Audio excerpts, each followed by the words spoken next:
Halo teman-teman, selamat datang kembali di channel Refleksi Pribadi.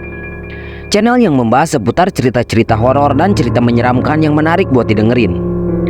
Pada kesempatan kali ini, gue mau berbagi cerita tentang 5 orang mahasiswa yang nyoba buat mengeksplor sebuah pabrik tekstil tua yang dulunya bekas pembunuhan berantai. Di sana mereka ngalamin hal yang gak terpikirkan sebelumnya, sampai akhirnya mengalami hal yang tragis. Tapi sebelum lanjut ke ceritanya, gue mau ngucapin terima kasih buat kalian yang udah setia dengerin semua cerita-cerita di channel ini. Jangan lupa buat terus dukung channel ini dengan cara like dan komen, biar channel ini terus berkembang dan bisa terus ngehibur kalian semua. Tanpa berlama-lama lagi, mari kita mulai ceritanya. Di balik tembok kusam dan berlumut, pabrik tekstil tua menyimpan rahasia kelam. Di balik pintunya yang berderit dan jendelanya yang pecah, tersembunyi kisah tragis yang mengerikan. Pabrik yang dulunya ramai dengan aktivitas dan suara mesin, kini menjadi tempat yang sunyi dan mencekam, dihantui oleh bayang-bayang masa lalu yang kelam. Beberapa tahun lalu, pabrik ini menjadi tempat tragedi mengerikan. Seorang pembunuh berantai yang kejam meneror para pekerja dan menghabisi mereka satu persatu dengan cara yang sadis. Jenazah-jenazah mereka disembunyikan di dalam pabrik, terkubur di bawah tanah yang dingin dan lembab. Meskipun polisi berusaha keras, mereka tidak pernah berhasil menangkap pembunuh tersebut.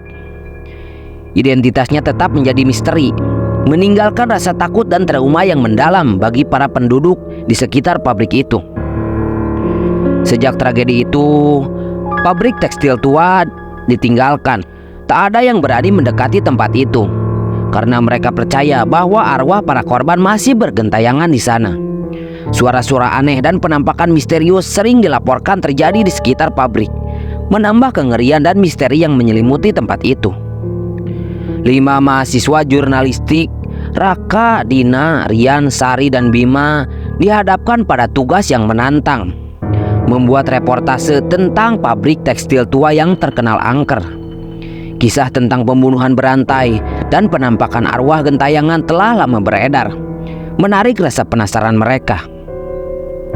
Dengan mobil sewaan, mereka berangkat menuju pabrik yang terbengkalai. Peralatan rekaman dan kamera siap sedia untuk mengabadikan momen-momen menegangkan. Di dalam mobil, keheningan menyelimuti mereka, diiringi rasa penasaran dan sedikit ketakutan akan apa yang mereka alami di sana. Suasana mencekam menyambut mereka saat memasuki gerbang pabrik. Langit yang mulai gelap menambah aura mistis di tempat itu. Debu berterbangan di udara dan suara angin menderu melalui jendela-jendela yang pecah. Langkah kaki mereka bergema di lorong pabrik tekstil tua itu. Debu berterbangan di udara dan bau apek menyeruak dari ruangan-ruangan kosong. Mereka berlima melangkah dengan hati-hati, menjelajahi setiap sudut bangunan tua. Di salah satu ruangan, mereka menemukan tumpukan barang bekas yang ditinggalkan begitu saja. Pakaian yang robek, sepatu yang usang, dan peralatan yang berkarat menjadi saksi bisu tragedi yang pernah terjadi di sana. Yang lebih mengerikan lagi, mereka menemukan jejak darah di beberapa tempat.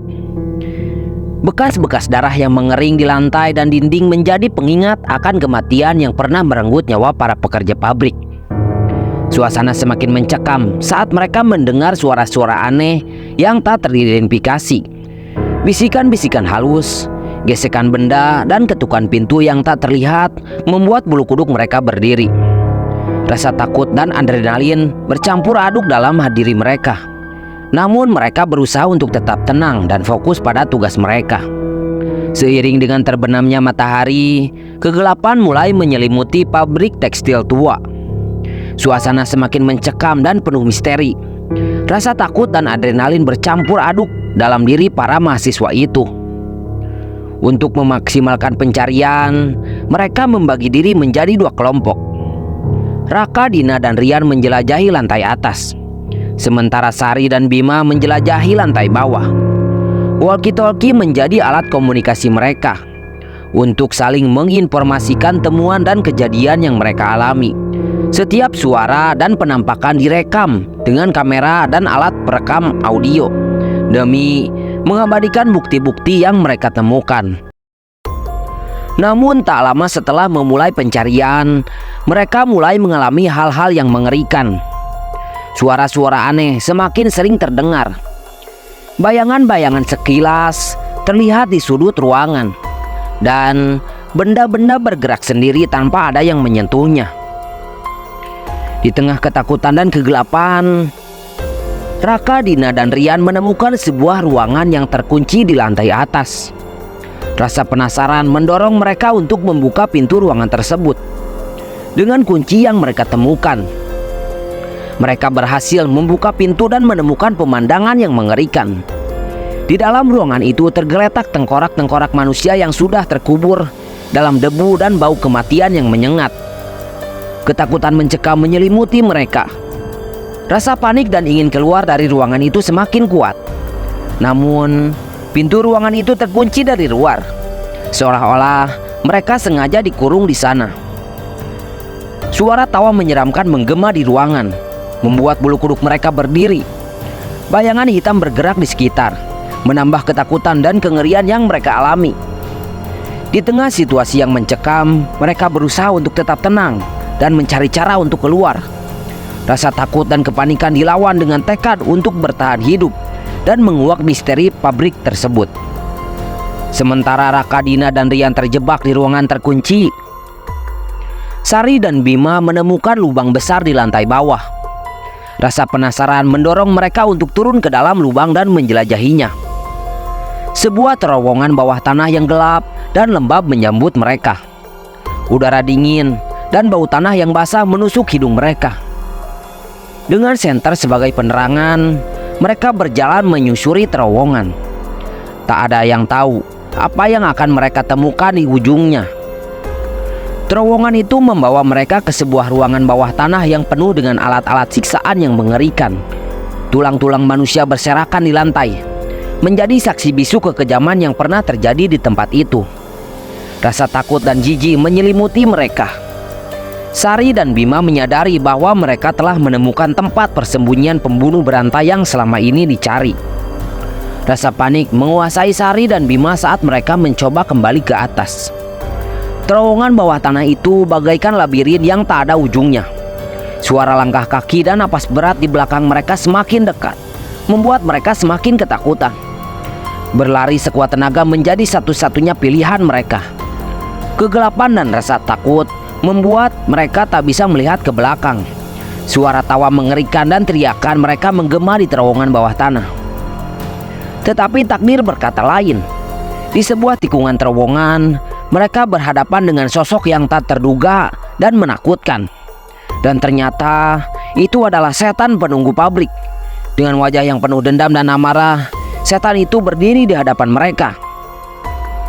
Tulang runcing di tangan setan itu menjadi senjata mematikan. Sari dan Bima berusaha melawan, namun kekuatan setan jauh lebih kuat. Teriakan dan jeritan mereka menjadi saksi bisu kematian tragis di terowongan bawah tanah. Satu persatu, Sari dan Bima dihabisi oleh setan penunggu pabrik. Tubuh mereka tergeletak tak bernyawa di lantai terowongan, menjadi korban kekejaman yang tak terbayangkan.